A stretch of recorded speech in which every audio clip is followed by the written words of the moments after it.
கொஞ்சம் நம்ம நெருக்கமான வயலாதான் இருக்கு இங்க நம்ம பதில நம்ம பார்த்தோம். இப்ப நான் அடிச்சிருப்பேன், என் பக்கத்துல இருக்க அவர் அண்ணனோட வயல வந்து ஒரு 4 நாள் கழிச்சு அடிச்சிருப்பாரு, அவர் பக்கத்துல இன்னொரு 4 நாள் கழிச்சு அடிச்சிருப்பாரு. சோ அந்த நோய் வந்து நம்ம பக்கத்துல சரௌண்டிங் இருந்துட்டே இருக்கும். சோ ஒரு சீரா நம்ம அடிச்சிட்டோம்னா திருப்பி இன்னொரு ரவுண்ட் அடிக்கும் போது வந்து அதனால ஈஸியா வந்து கட்டுப்படுத்தும் அப்படின்றதுனாலதான் சொல்லியிருப்பேன். சரி, சோ நான் மருந்து அடிச்சுட்டேன். ஆனா என் வயல்ல அந்த கருப்பு வந்து அந்த கருகள் வந்து கண்ட்ரோல் ஆயிருக்கா இல்லையான்றதை நான் எப்படி கண்டுபிடிக்கணும் அப்படின்னு பார்த்தோம் அப்படின்னா, அவர் அண்ணனுக்கு வந்து காமிச்சிருப்பேன்.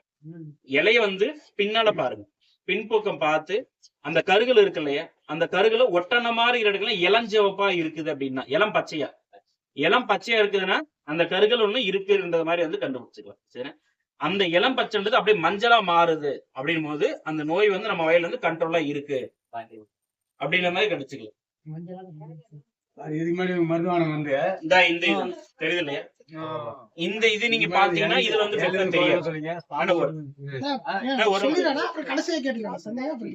இந்த கருகள் இருக்குல்லன்னு தெரியுதுல்ல எல்லாருக்கும். இந்த இது வந்து கருகள் நோய் தாக்குனதா, இந்த நோய் வந்து கண்ட்ரோல்ல இருக்கு இல்ல, நான் மருந்து அடிச்சுட்டு ஆனா கண்ட்ரோல்ல இருக்கா இல்லையான்றது எனக்கு தெரியல.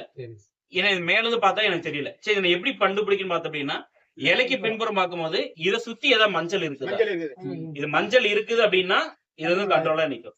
ஆனா இதை சுத்தி இளம் பச்சையா நிக்குது, இதை சுத்தி ஒரு மாதிரி அடுத்த ஒரு கட்டத்து இளம் பச்சையா நிக்குது, ஒரு மாதிரி வெள்ளை கலரா நிக்குதுன்னா அந்த நோய் வந்து இன்னும் நம்ம வயல்ல இருக்குன்றது வந்து ஒரு சின்ன ஒரு அறிகுறி, ஒரு கண்டுபிடிதானே நான் சொல்றேன்.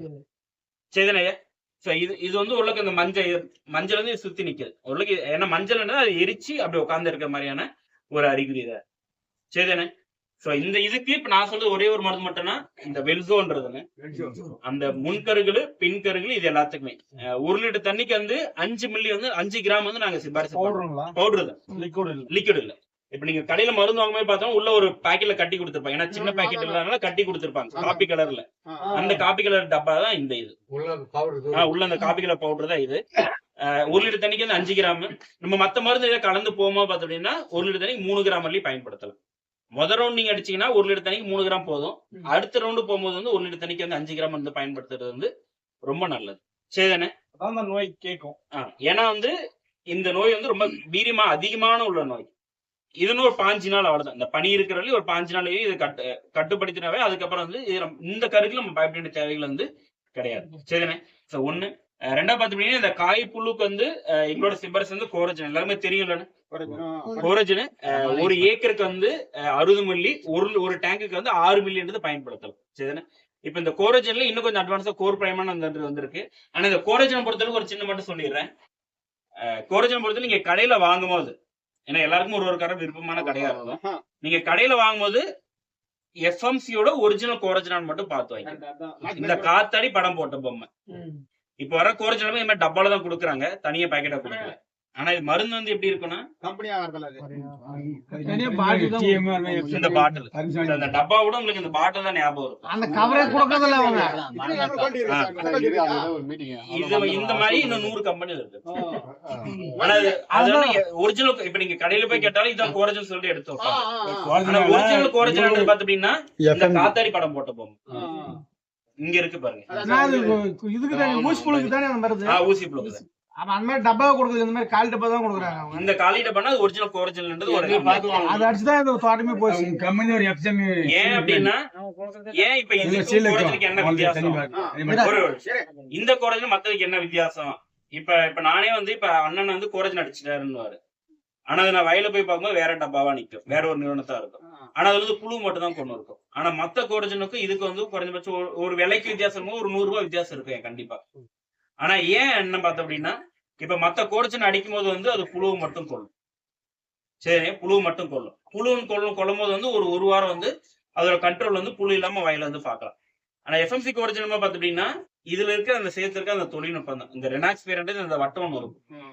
இந்த ரெனாக்ஸ் பண்ணி என்ன பார்த்து அப்படின்னா அந்த புழுவையும் கொள்ளும், புழுவோட தாய் எந்த பூச்சி கொள்ளும், கூட்டு புழுவும் கொள்ளும், முட்டையும் கொள்ளும். சோ அந்த ஒரு புழுவோட மொத்த வாழ்க்கை சுழற்சியா இருக்கிற அந்த ஒரு சந்ததியில இருந்து முழுசா அழிக்கிறதுனால நம்ம கட்டுப்பாடுன்றது இன்னொரு 10 நாள் வந்து நமக்கு வந்து சேர்ந்து கிடக்கும். சரிதானே? மத்த கோரஜன் மாதிரி இருக்கிறது அடிச்சீங்கன்னா ஒரு வாரம் அது புழுவை கொள்ளும், நம்ம இல்லைன்னு சொல்லல, புழுவை கொள்ளும். ஆனா கோரஜன் மாதிரி இருக்கிறது வேண்டாம், புழு மட்டும் தான் கொள்ளும். ஆனா இதை பொறுத்தவரை பார்த்தோம் அப்படின்னா அந்த முழு சந்ததியை அழிக்கிறதுனால ஒரு நீண்ட கால கட்டுப்பாடா நமக்கு இது கிடைக்கும். நீங்க கடையில வாங்கும்போது மட்டும் இந்த காத்தாடி படம் போட்ட பொம்மை இருக்கான்னு மட்டும் கொஞ்சம் கேட்க. அதை விட இது விலை கொஞ்சம் கூடுதல் தான். ஆனா வந்து அந்த ரிசல்ட்ன்றது வந்து இதுல வந்து நமக்கு வந்து இருக்கு. இன்னொன்னு இந்த பாம்பு கூடு இதெல்லாம் சொன்ன இல்லையா, இப்ப நம்ம இப்ப வந்து யாரும் இல்ல, இப்ப யாராவது தக்காளி நடவு பண்ற மாதிரி இருக்கீங்க, தையில பண்ற மாதிரி இருந்தீங்கன்னா, ஆரம்பத்துல யாருக்கா பண்ற மாதிரி இருந்தீங்கன்னா ஒரு 20-25 நாள்ல நாத்து வச்ச ஒரு 20-25 நாள்ல இந்த பெனிவான்றது கொஞ்சம் பேர் பயன்படுத்துங்க. சரி, இந்த பெனிவான்றது என்னன்னா ஒரு ஏக்கருக்கு வந்து 250 மில்லி ஆரம்பத்துல, கொஞ்சம் வளர்ந்த கொஞ்சம் அடுத்த ரெண்டாவது முறை பயன்படுது 360 மில்லி. இது நம்ம ஆரம்பத்துல அடிக்கும்போது, ஏன்னா இந்த காய்கறி பயிரா இருக்கட்டும் இல்ல எந்த பயிரா இருந்தாலும் ஒரு 2 முறை இந்த மருந்து வந்து பயன்படுத்த சொல்லுவோம். இந்த மேலேயே போட்டிருப்பாரு செடி நெட்டு. இது வந்து இலைப்பேனுக்கு, இலைப்பேனு, கொசு, பச்சைத்தத்து பூச்சி, புழுவுக்கு எல்லாத்துக்குமே வந்து இதை வந்து பயன்படுத்தலாம். ஆனா இதே மருந்த ஒரு 50-60 நாள்ல பேன் வந்ததுக்கு அப்புறம் இதை அடிக்கணும்னு சொன்னா நான் வேணும்னு தான் சொல்லுவேன். ஏன்னா இது இந்த காஸ்ட் வந்து ரொம்ப கூட தான். ஆனா நம்ம ஆரம்பத்துல அடிக்கும்போது பார்த்தோம் அப்படின்னா அந்த பேனு பாம்பு கூட எதுவும் இல்லாத மாதிரி பயிர் வந்து பார்த்துக்கும். பயிர் எதுவும் இல்லாத மாதிரி என்ன பார்த்தோம் அப்படின்னா பயிர் நல்லா ஆரோக்கியமா வளர ஆரம்பிக்கும். நம்ம கொடுக்குறவங்கள பயிர் வந்து எடுத்துட்டு அந்த ஒரு கணுக்கு இன்னொரு கணுக்குடைய இடைவெளி வந்து இது வந்து குறைக்க ஆரம்பிக்கும். இப்ப நம்ம மிளகா பயிரா இருந்துச்சுன்னா ஒரு மாதிரி கொடை மாதிரி விரிஞ்சு நிற்கும். தக்காளி பயிரும் பார்த்தீங்கன்னா ஆரம்பத்துல அளவுக்கு ஒரு மாதிரி கொடை மாதிரி விரிஞ்சுன்னு அந்த பக்கக்கடை இடைவெளி வந்து குறைச்சி பூக்களோட எண்ணிக்கை வந்து அதிகப்படும் இந்த இது. ஆனா இது நம்ம பயன்படுத்த தொடர்ந்து 2 முறை இல்லடா இந்த மாதிரி பயன்படுத்திருக்கீங்களா ஆரம்பத்துல யாராவது? இப்ப யாராவது இளம் பருவம் இருக்கா ஐயா? இளஞ்செடி நடவு பண்ணும்போது சொல்லுங்க, நான் ஒண்ணுக்கு ஒரு 10 இறங்க நான் டெமோ கூட கொடுக்குறேன். நீங்க பாருங்க, அடிச்சது அடிக்காத வித்தியாசம் வந்து இந்த முறை பாருங்க. அதுல எவ்வளவு மாசம் எவ்வளவு மாசம் நம்ம காய் படிக்கும்போது வித்தியாசம் வந்து நல்லாவே தெரிய ஆரம்பிக்கும். கத்திரிக்கு பார்த்து அப்படின்னா ஆரம்பத்துல இது கொடுத்தோம்னா தண்டுப்புழு வந்து கடைசியிலுமே தண்டுப்புழு பாதிப்பு வந்து இதுல வந்து இல்ல. சரிதானே? இந்த பெனிவான்றது இது. இன்னொன்னு கோரஜன் 20 நாள் அடிக்கலாம். 20 நாள் அது அடிச்சுட்டு இன்னொரு 10 நாள் விட்டு திருப்பி இதே மருந்து இன்னொரு ரவுண்டு. இந்த பெனிவா எதுன்னு இது ஒரு ஏக்கருக்குமா 800 ரூபாய் பக்கம் வரும் ஆரம்பத்துல. 800-850 பக்கம் ஒரு ஏக்கருக்கு. என்னன்னா இளம் பருவம் தான் 20 நாள் செடி தான். ஆனா ஏன் பூச்சி கீச்சி எதுவுமே இல்லை. ஆனா ஏன் அடிக்கணும்னு பார்த்தோம் அப்படின்னா ஆரம்பத்துல 20-25 நாள் 30 நாளைக்கு மேல வந்து பூச்சிகள் வந்து கொஞ்சம் வர ஆரம்பிக்கும். அது ஆரம்பத்துல கண்ட்ரோல் படுத்திட்டோம் அப்படின்னா செடி நல்லா வளரும். செடி நல்லா வளர்ந்துச்சு அப்படின்னா நம்ம கொடுக்குறவர் வந்து பயிர் வந்து எடுக்கும். அப்படி பயிர் எடுக்கும் போது அந்த கணுக்கோட இடையில இருந்து குறைச்சி பூக்களோட எண்ணிக்கை வந்து அதிகப்படும். அதனாலதான் ஆரம்பத்துல கொஞ்சம் கொடுக்கும். சரிதானே? சரி, இன்னொன்னு டானிக் மட்டும் ஒண்ணு சொல்லிடுறேன். சொல்லி சீக்கிரம் முடிச்சிடுறேன். இது வந்து இந்த கேஷ்போ அப்படின்றது நம்ம தக்காளி இருக்கு இல்லையா, தக்காளி வந்து நம்ம அறுவடை பண்ணி ஒரு 4-5 நாள் எடுத்துட்டு போனா ஒரு பழகு மாதிரி அழுக ஆரம்பிக்கும் இல்லையா. ஆனா அதுக்கு வந்து இந்த கால்சியம், ஜிங்க், போரான் இது 3 கலந்தது. கேஷ்போன்றது வந்து கால்சியம், ஜிங்க், போரான். இந்த 3மே வந்து பாத்தீங்கன்னா தக்காளி பயிரோட காய்களுக்கு வந்து ரொம்ப ரொம்ப முக்கியமானது. போரான் பற்றாக்குறை இருந்துச்சுன்னா காய் வந்து ஒரு மாதிரி வெடிப்பு வர ஆரம்பிக்கும். சரிலையா? கால்சியம் பற்றாக்குறை இருந்துச்சுன்னா அந்த பழத்தோட தோல் வந்து ஒரு மாதிரி வந்து மென்மையா இருக்க ஆரம்பிக்கும். ஜிங்கோட பற்றாக்குறை இருந்துச்சு அப்படின்னா ஒரு மாதிரி வந்து வெளுத்து போன மாதிரி நிற்கும். இலை வந்து இலையா கூட காயாரும் ஒரு மாதிரி வந்து லைட்டா வெளுத்து போன மாதிரி நிற்கும். இந்த காய் மேல இல்ல பிஞ்சு மேல வந்து இது வந்து ஒரு ரவுண்டு மட்டும் அடிச்சு பாருங்க. ஏன்னா காய் வந்து ஒரு மாதிரி ஷைனிங்கா இருக்கட்டும். இல்லைன்னா காயோட இப்ப இன்னைக்கு எடுத்து ஒரு வாரம் கழிச்சு எடுத்து நீங்க அடுத்த வாரம் ஒரு மாதிரி கேக் கட் பண்ற மாதிரி வந்து இது அடிச்சதுல இருந்து கொஞ்சம் இருக்கும். ஸோ கால்சியம், ஜிங்க், போரானும் இது ஒரு மாதிரி கொஞ்சம் பயன்படுத்திப்பேன். சரிதானே? சோ இது ஒரு 4 மருந்து மட்டும் நான் சொல்லியிருக்கேன். ரொம்ப அதிகமா நான் எதுவும் சொல்லிக்கல. வாடல் நோய் இருக்கும். அதாவது இந்த மருந்து தெளிச்சால நல்லா வருது பழம் அப்படின்னு சொல்றீங்க. அதாவது இந்த பழத்தை சாப்பிட்டால மருந்து ஹெல்த்துக்கு என்ன ப்ராப்ளமா, எந்த ப்ராப்ளம் வராதான் மனுஷனுக்கு சொல்றாங்க. நான் சொல்லிடுறேன். ஒரு சின்ன ரிக்வெஸ்ட். இப்ப கட் பண்ணலாம்னு சொல்லிட்டு சொல்றீங்க இல்லையா? அதாவது இந்த தலையை வந்து எப்படி பாதுகாப்பு சொல்றாங்க. இந்த மருந்து நம்ம தெளிச்சு வந்து நம்ம உறுப்பு பண்றோங்க. இதே மக்கள் சாப்பிட்டா இந்த உறுப்பில வந்து பழத்தை எடுத்து சாப்பிட்டா உடம்பு ஹெல்த்துக்கு ப்ராப்ளமா நல்லதா? சரி, உட்காருங்க. நம்ம மோனோகோட்டோட மனித பழத்தை மாதிரி பாதுகாப்பு இது நம்ம அரிசி சாப்பிட்டா ஹெல்த்துக்கு ப்ராப்ளமா? இல்லடா, சரியான கேள்விதான், தப்பு கிடையாது. மருந்து நான் அடிக்கிறேன், என் வேலைக்கு நான் அடிச்சு போவேன், எனக்கு என்ன பாதிப்பு ஏற்படுன்ற மாதிரி அவரோட கேள்வி. நான் ஒண்ணு இல்ல, இப்ப நம்ம மோனோகோட் வாஸ் இருக்குல்ல, எல்லாருக்குமே வேலை அண்ணா ஒரே நிமிஷம். மோனோகோட் வாஸ் இருக்குல்ல, இப்ப இந்த மோனோகோட்டோபாஸ் வந்து இப்ப கவர்மெண்ட் வந்து பேன் பண்ணிடுச்சு. சரிதானே? இப்ப ஏதாவது கடைகள்ல வந்து ஏதாவது பழைய ஸ்டாக் இருந்துச்சுன்னா அது வந்து இருக்குமே தவிர வந்து இன்னும் ஒரு வருஷம் கழிச்சு நீங்க மோனோகோட்டோபாஸ் அடிக்கிறீங்க கேட்டீங்கன்னா கடையில வந்து கிடைக்காது. சரிதானே? சோ ஏன் அப்படி பாத்துட்டீங்கன்னா இந்த முக்கோணம் இருக்கு இல்லையா, இந்த முக்கோணம். சோ இந்த முக்கோணம் வந்து 4 விதமா பிரிக்கலாம். ஒண்ணு வந்து சிவப்பு, 2வது மஞ்சள், 3வது நீலம், 4வது வந்து பச்சை கலர். சரி. சோ சிவப்பு முக்கோணத்தை பொறுத்தவரை பாத்தீங்கன்னா கவர்மெண்ட் வந்து ஒரு 2 வருஷம் முன்னாடி வந்து பேன் பண்ணிச்சு. சிவப்பு முக்கோணத்தை பயன்படுத்த கூடாது, ஒரே நிமிஷம் பயன்படுத்த கூடாதுன்னு சொல்லிட்டு. ஏன் அப்படின்னா சிவப்பு முக்கோணம் பயன்படுத்தும் போது அது பயிருக்காக பாதிப்பு வந்து ஏற்படும் அப்படின்றதுனால அது வந்து கவர்மெண்ட் வந்து பேன் பண்ணுச்சு. ஆனா சில முன்னோடி நிறுவனம் இப்ப சின்ஜெண்டா இருக்கு, நம்ம நிறுவனம் கிடையாது, சின்ஜெண்டா இருக்கட்டும், பேயரா இருக்கட்டும், இல்ல நம்ம நிறுவனம் எஃப்எம்சி பாத்தீங்கன்னா ஒரு 5 வருஷத்துக்கு முன்னாடியே இந்த சிவப்பு நிறம் போடுறது மருந்து வந்து குறைச்சிட்டு வந்துட்டு இருந்தாங்க. ஆராய்ச்சி பண்றதுல இருந்தே குறைச்சிட்டு வந்தாங்க. சரிங்க. அலுமினியம். இப்ப அதுக்கப்புறம் ரொம்ப பாத்தீங்கன்னா இப்ப இந்த மஞ்சள் கலர் முக்கோணம், இந்த மஞ்சள் கலர் முக்கோணத்தையுமே கவர்மெண்ட்டும் சரி எங்களை மாதிரி தனியார் நிறுவனம் வந்து முடிஞ்ச அளவுக்கு வந்து குறைச்சிட்டு வராங்க. இப்ப ஆராய்ச்சி பண்ற நிறுவனம் எல்லாமே பார்த்தோம் அப்படின்னா இந்த பச்சை கலர் முக்கோணம் அப்படின்றதுதான். சரிங்க.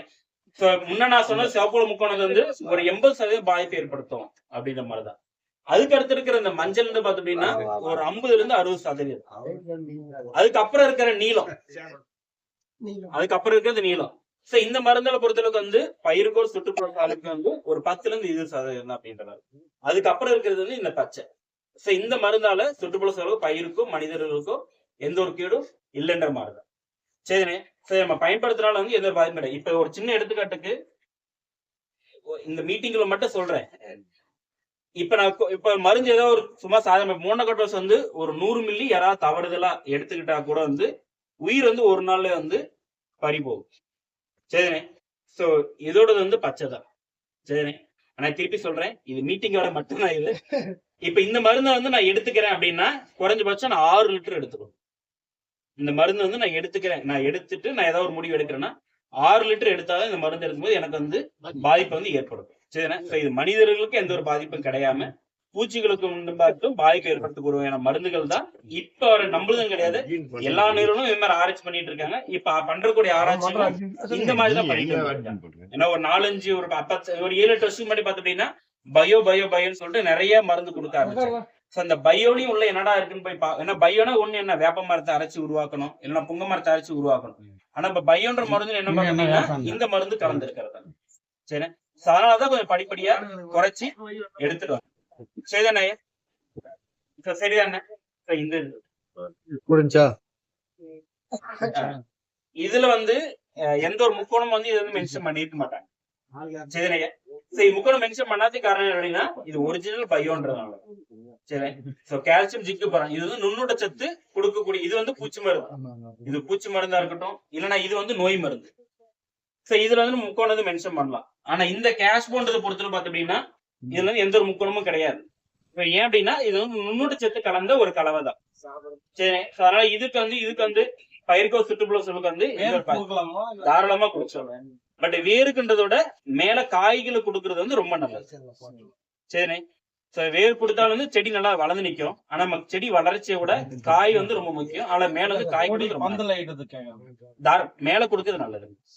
நம்ம கீழே கொடுக்கணும். நம்ம பெட்ரான்னு ஒண்ணு இருக்கு, அதுல இல்ல அந்த பெட்ரான வேணா கொடுக்கலாம். ஆனா காய் பிஞ்சு மாதிரி நேரத்துல வந்து இந்த கேஷ் பண்றது செடி பரவி பிஞ்சு நேரம் ஆயிடுச்சா